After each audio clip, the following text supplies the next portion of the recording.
ናብ መሬት ክወርድ ብዘይክእል ብሉይ ክለሳ ሐሳብ ዝተኣሰረ ወድብ እዩ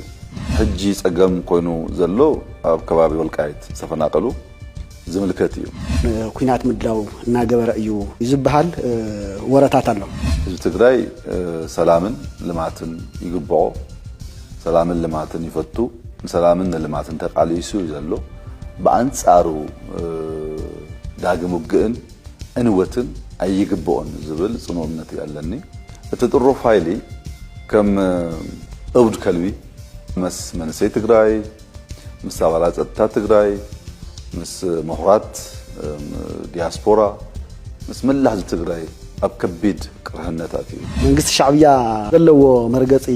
እንታይ ይመስል ሻዕብያ ስልጣን ከህዝከሎ ዳርጋ ልዕሊ 300 ፋብሪካታት ኣብ ኤርትራ ነይረን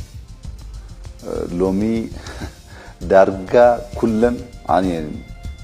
ሓንቲ ዩኒቨርሲቲ ነይራ ኣስመራ ዩኒቨርሲቲ ትበሃል ንሳውን ተኣጽያ